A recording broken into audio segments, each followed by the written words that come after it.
মেহেরপুর বিশ্ববিদ্যালয়ের জায়গা পরিবর্তন আমরা শুনতে পেলাম, আবারও জায়গা পরিবর্তন হচ্ছে।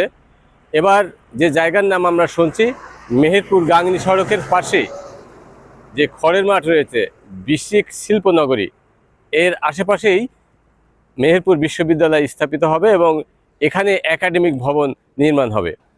দীর্ঘ জল্পনা কল্পনার অবসান ঘটিয়ে অবশেষে মেহেরপুর বিশ্ববিদ্যালয়ের শিক্ষার্থী ভর্তির প্রক্রিয়া শুরু হতে যাচ্ছে। 2026-27 শিক্ষাবর্ষে মেহেরপুর বিশ্ববিদ্যালয়ের ইংরেজি ও কম্পিউটার শিক্ষা এ দুটি বিষয়ে শিক্ষার্থী ভর্তির জন্য আনুষ্ঠানিকভাবে বিজ্ঞপ্তি দেয়া হবে বলে জানিয়েছেন বিশ্ববিদ্যালয়ের সদ্য যোগদানকৃত উপাচার্য মোহাম্মদ তোজাম্মেল আজম। এদিকে বিশ্ববিদ্যালয়ের স্থায়ী একাডেমিক ও প্রশাসনিক ভবন নির্মাণের জন্য স্থান নির্ধারণ নিয়েও বড় ধরনের পরিবর্তন এসেছে। আশা করি আগামী 26-27 সেশন থেকে এই দুটি ডিপার্টমেন্টে ছাত্রছাত্রী ভর্তি করতে পারব।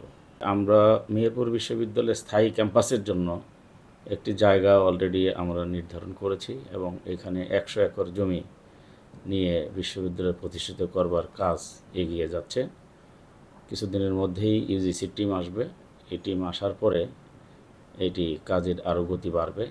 পূর্বে মেহেরপুর সদর উপজেলার ময়ামারী মাঠে ভবন নির্মাণের পরিকল্পনা থাকলেও মেহেরপুরের স্থানীয় বিভিন্ন সুধীজনের মতামতকে গুরুত্ব দিয়ে তা পরিবর্তন করা হয়েছে। স্থানীয়দের সর্বসম্মত মতামত অনুযায়ী বিসি শিল্পনগরীর পাশে খড়ের মাঠে বিশ্ববিদ্যালয়ের একাডেমিক ও প্রশাসনিক ভবন নির্মাণ করা হবে। সংশ্লিষ্ট সূত্রে জানা গেছে, চলতি বছরেই শিক্ষা মন্ত্রণালয় ও জাতীয় বিশ্ববিদ্যালয়ের প্রতিনিধি দল সরজমিনে এসে ভবন নির্মাণের স্থান সংক্রান্ত বিষয়টি চূড়ান্ত অনুমোদন করবেন। তবে স্থায়ী ক্যাম্পাস নির্মাণ না হওয়া পর্যন্ত শিক্ষা কার্যক্রম চালু রাখতে বিকল্প ব্যবস্থা নেওয়া হয়েছে। এই উদ্দেশ্যে একটি বাড়ি আমরা দেখেছি ভাড়া করার জন্য, আর এদিকে সরকারি কলেজের একটি ফ্লোর আমরা পেয়েছি। এই দুটির যে কোনো একটি জায়গা আমরা নির্ধারণ করব। ইউজিসি টিম আসবে, ইউজিসি টিম এসে ওনারা দেখবেন, যেটাতে সুইটেবল হবে সেখানে আমরা কাজ শুরু করে দেব।